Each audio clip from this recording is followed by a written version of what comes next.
Bienvenue sur Ocadia, bienvenue pour ce parcours essentiel dédié à la gestion du changement dans les organisations, dans les entreprises, dans les départements, dans les projets.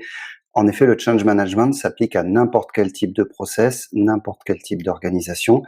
Le but du change management, c'est de gérer le changement humain face à n'importe quel type de projet, face à n'importe quel type d'amélioration de processus ou face à n'importe quel type de nouveauté que vous allez devoir développer, déployer, introduire dans vos organisations.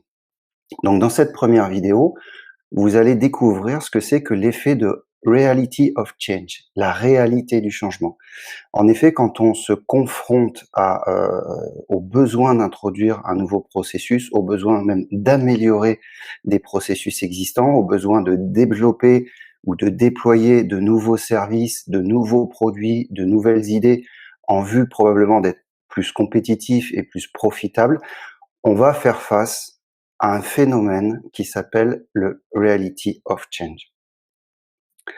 Alors, le reality of change, c'est quoi? C'est l'effet très simple et malheureusement très direct que le fait d'introduire une nouveauté, un changement, des différences qui demandent aux humains travaillant dans les organisations, dans les processus, de penser différemment, d'accord, d'adopter un mindset différent, des habitudes différentes, va générer automatiquement et naturellement un effet de reality of change qui va nous conduire à peu près entre 50 et 80% des cas vers un échec face au changement qu'on souhaite introduire, d'accord? Donc on a quelques statistiques, c'est mesuré en continu dans les organisations. Et effectivement, on se rend compte avec l'expérience que, heu, malgré la mise en place, des compétences, des process nécessaires aux transformations, malgré le pilotage, efficace en se basant sur des processus, des méthodes et des outils performants, de gestion de projet, de gestion de programme, de gestion de transformation, dans 75 des cas, on a un problème de performance, d'accord? Donc dans 75 des cas, on a les programmes de transformation qui sont en échec. Alors être en échec, ça ne veut pas dire qu'on ne livre jamais, qu'on ne transforme jamais, les processus ou les organisations. Ça veut dire qu'on les transforme, mais qu'on n'atteint pas, les performances initialement, planifiées, d'accord? Donc, au lieu de prendre 1 an pour faire une transformation, on va prendre 2 ans. Au lieu de prendre 500 000 €, au lieu de consommer 500 000 €, on va en consommer 800 000 et ainsi de suite et ainsi de suite et ainsi de suite, d'accord?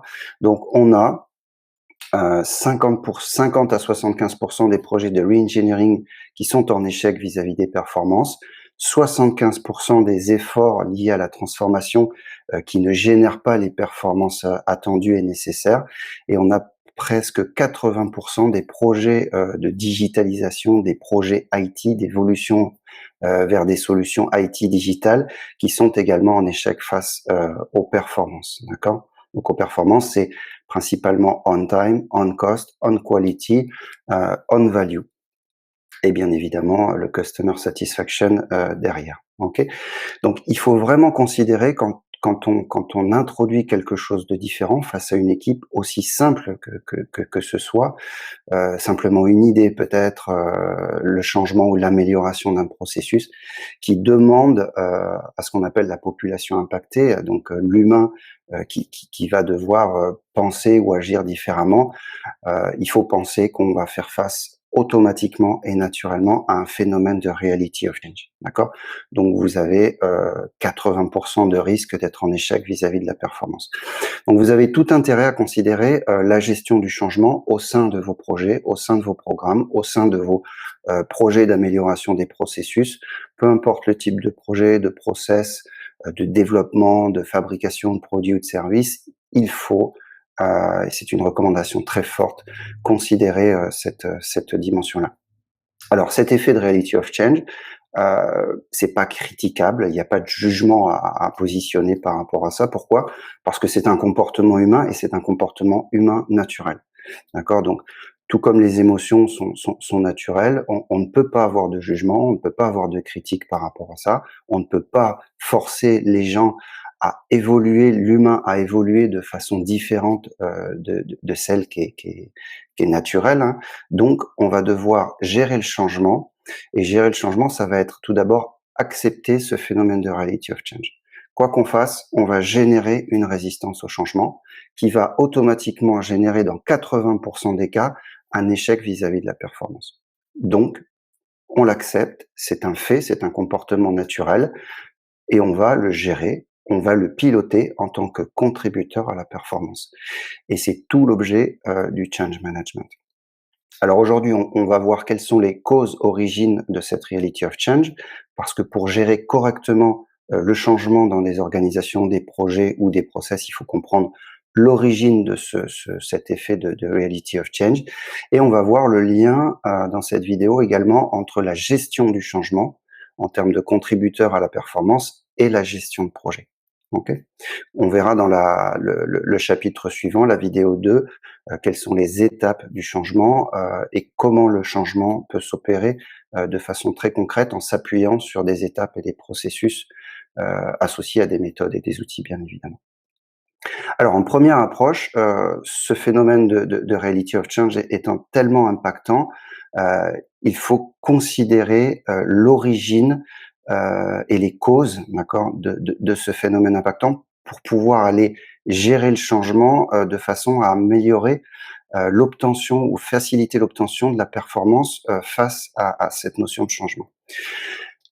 On a un effet face au reality of change et encore une fois, c'est mesuré de façon internationale dans les organisations principalement industrielles, mais pas que.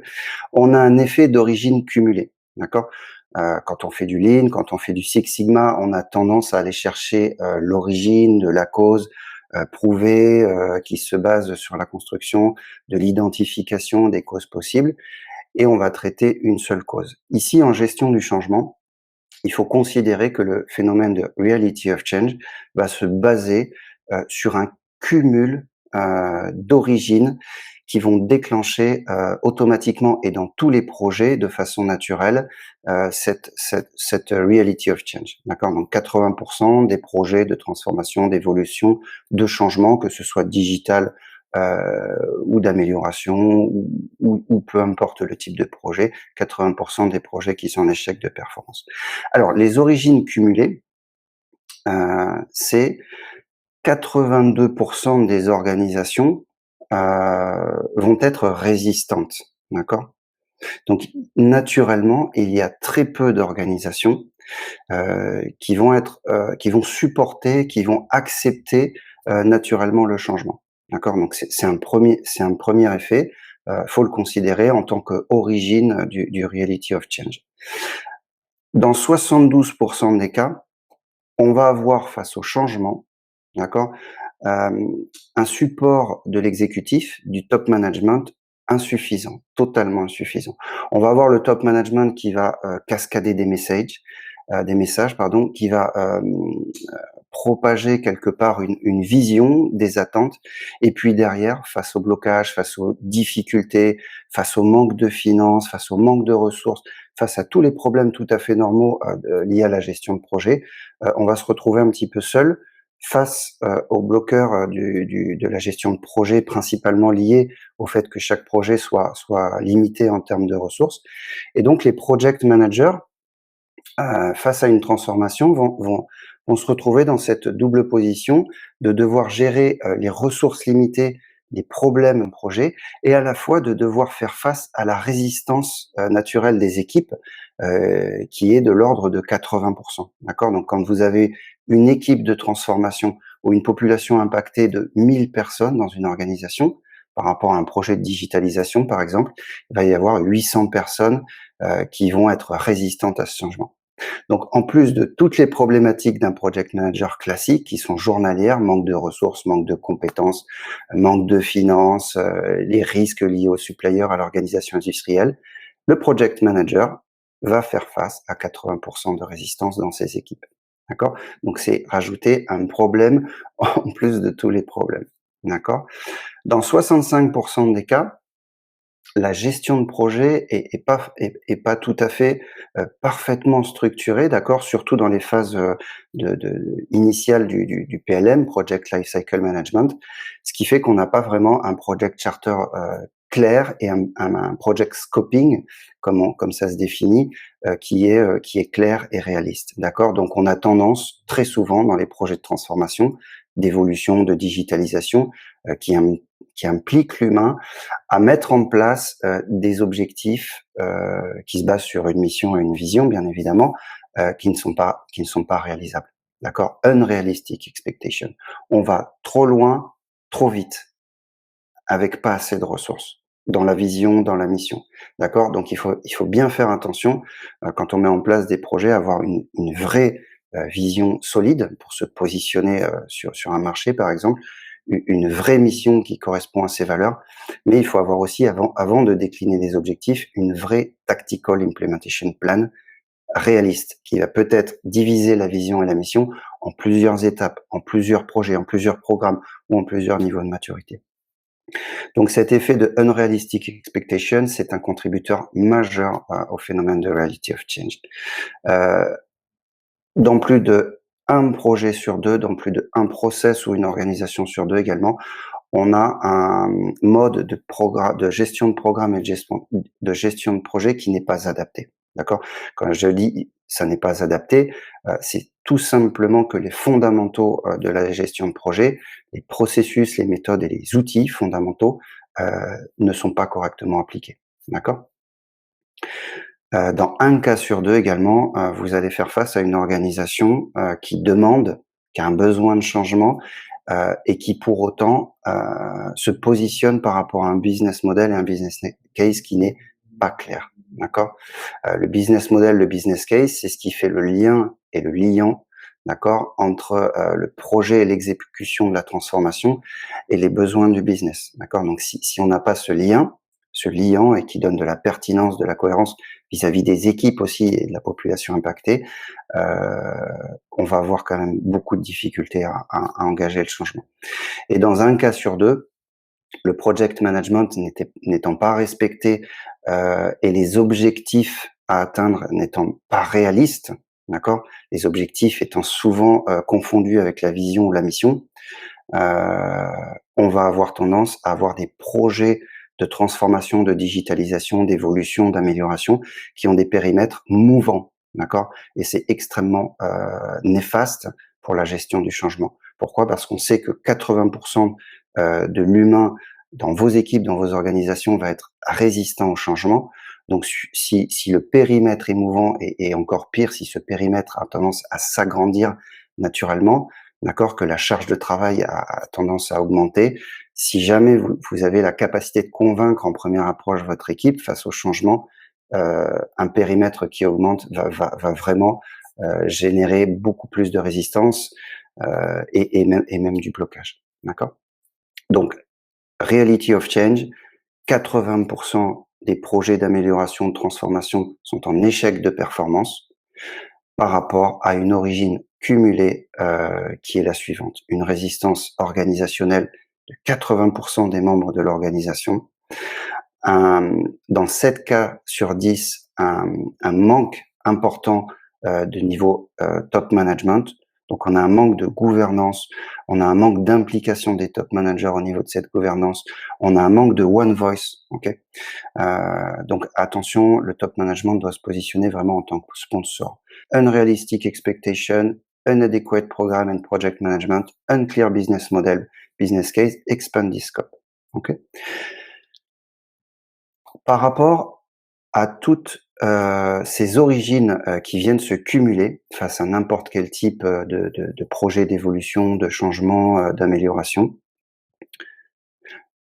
on va devoir gérer le changement. Mais on va devoir gérer le changement à la fois en s'appuyant sur le change management, que vous allez, découvrir et apprendre au travers de ce parcours essentiel.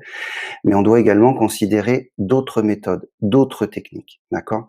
Donc la transformation qui permet, de répondre aux besoins en performance, puisque chaque transformation, heu, répond à un besoin, de performance, hein, d'être à terme plus compétitif, plus profitable.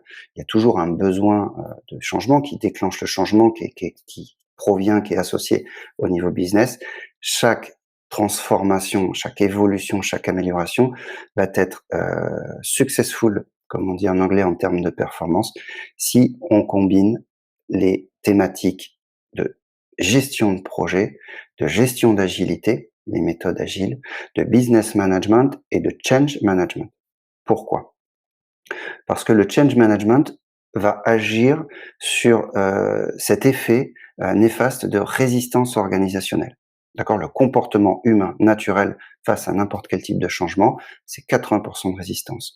Le change management va réduire, targeter, va viser à réduire ces 80 à hauteur de 20. D'accord? Executive support, insufficient executive support, c'est de la gestion de programme, de la gestion de projet. Une realistic expectation, c'est de la gestion de programme, de la gestion de projet. Inadequate program management, project management, la même chose. Unclear business model, eh bien évidemment, c'est du business management. Et expanded scope, c'est de la gestion de projet. D'accord? Et aujourd'hui, la gestion de projet, en termes d'atteinte des performances, est renforcée par l'agilité et renforcée par le Lean Six Sigma en termes d'esprit d'amélioration continue. D'accord?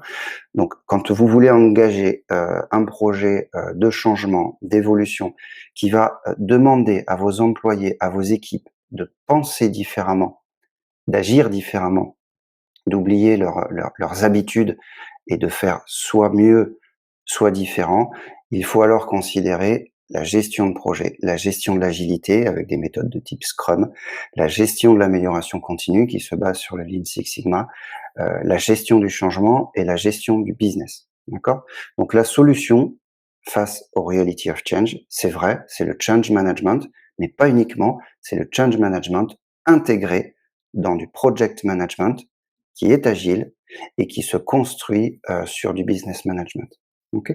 Donc voilà, c'est vraiment important avant de rentrer dans cette gestion de changement qui sera l'objet du chapitre suivant, de poser le cadre, d'expliquer pourquoi on ne peut pas se passer de gestion de changement et d'expliquer comment on peut considérer le changement, dans quel contexte global et dans quel contexte intégré.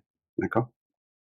Alors, on va projeter maintenant la gestion du changement vis-à-vis du cadre de gestion de projet pour bien renforcer le positionnement, le lien et l'interaction entre le change management et la gestion de projet. Quelle est la contribution de la gestion du changement à la gestion de projet? Donc pour ceux qui ont déjà participé à des parcours essentiels ou des parcours certifiants project management, ce cadre, gestion de projet, il est tout à fait maîtrisé. Un projet, c'est quoi? Heu, ce sont un ensemble de processus, de méthodes et d'outils qui sont mis en œuvre par une équipe pour aller d'un point A à un point B, en générant de la valeur ajoutée, d'accord, vis-à-vis du client, donc en développant et en fabriquant un nouveau service ou un nouveau produit et en permettant d'obtenir des performances, d'accord? Et qu'est-ce qu'on voit sur ce graphe? D'accord? Qu'est-ce qu'on voit? Tout simplement que la différence entre un point A et un point B, c'est un changement, d'accord? Donc il faut partir, sur le fait que chaque projet que vous allez engager va représenter pour, les équipes qui sont intégrées dans le projet, mais aussi pour la population qui est impactée par ce nouveau service ou ce nouveau projet, va représenter un changement, d'accord? Le point A, le Aziz, le point B étant différent du Aziz, le point B, le to be étant différent du Aziz, c'est un changement. Donc on va devoir accompagner les équipes au changement, d'accord? Dans chaque projet, on l'a vu, il y a un chemin idéal pour aller le plus rapidement possible, de façon la plus optimale possible, vers la performance en consommant le moins de ressources possible, donc en équipe, en compétences, en finances et en temps surtout, d'accord? Malgré ça, on fait face à des risques en termes de gestion de projet, des incertitudes, des blocages, de la complexité, des problèmes, d'accord? Chaque jour, naturellement, on va avoir des effets en gestion de projet qui vont avoir tendance à venir nous écarter en termes de consommation des ressources, nous écarter du chemin le plus rapide, d'accord? Et dans la complexité, dans le risque, de complexité, d'accord? Dans cette thématique de complexité qui va avoir tendance en permanence, chaque jour, chaque heure qui passe, à écarter le project manager de ses objectifs de performance, en lui demandant d'investir plus d'argent, d'investir plus de temps et ainsi de suite. On a cette notion de résistance organisationnelle, heu, qu'on va rencontrer dans 80 des cas. Donc si vous ne gérez pas la résistance organisationnelle humaine dans vos projets, heu, de façon naturelle, vous allez, vous écarter de votre chemin. Et c'est tout l'objet du project management. Le project management, c'est, dessiner le parcours, le chemin le plus rapide pour atteindre la performance en créant de la valeur, en allant du point A au point B, en limitant les déviations qui sont générées, de façon, journalière, hein, par les risques, les incertitudes, la complexité, les problèmes. D'accord? Donc le project management permet de réduire, ces risques de variations majeures grâce au risk management, permet de réduire, de façon plus conséquente, plus importante grâce au performance management. Donc je vous invite à suivre les parcours de Lean, Six Sigma Management et de gestion de projet, dans ces parcours essentiels ou certifiants pour maîtriser les risques, le risk management, le performance management. Et on voit que pour limiter au maximum le risque de variation par rapport à son chemin idéal dans le cadre de la gestion de projet, c'est la combinaison de quatre thématiques. La première étant le change management. Quand on réduit la résistance organisationnelle de 80% à 20%, alors on réduit de façon drastique le risque de délai, de retard. Pourquoi? Parce qu'une équipe qui n'est pas engagée ou qui est résistante à 80%, bien évidemment, va prendre beaucoup plus de temps à travailler et ça va vous coûter beaucoup plus d'argent. D'accord? Donc l'atteinte des performances sans le change management va être extrêmement compliqué. On considère également le Lean Six Sigma, puisque l'amélioration continue permet de façon naturelle de bien évidemment réduire les risques de variation en termes de performance. On applique, comme je l'ai indiqué, le project management et les fondamentaux de l'agilité. D'accord? Donc on respecte les processus, les méthodes et les outils project management intégrés avec dans certains cas, des notions d'agilité. Et puis bien évidemment, on a un leadership qui est compatible de l'atteinte de ces performances. Donc voilà comment le change management se place au sein du project management. Et donc on comprend bien que cette gestion de changement est essentielle puisque c'est un contributeur direct à l'atteinte de n'importe quel type de projet ou de programme, que ce soit le développement, la fabrication d'un produit, d'un service, la mise en place d'un projet d'amélioration de type Lean Six Sigma ou la mise en place d'un projet de transformation, d'un projet de digitalisation. Donc voilà, dans ce premier chapitre, on a posé le cadre, on a posé ce qu'on appelle le why, le how et le what, vis-à-vis, de ce phénomène de reality of change. On a connecté, le changement, le besoin de changement par rapport, à la gestion de projet. D'accord? La gestion de projet s'appliquant à n'importe quel type de projet de transformation, d'évolution, de développement, de fabrication, d'accord? Et d'amélioration. Donc on va devoir, de façon, naturelle, j'ai envie de dire, considérer dans chaque projet, cet effet de reality of change et comment surtout, piloter, gérer, maîtriser cette résistance organisationnelle. Voilà, donc je vous invite à visionner, la vidéo du chapitre suivant et en attendant de vous retrouver sur le chapitre suivant, je vous remercie de votre intérêt sur les parcours, essentiels au CADIA. Merci à vous.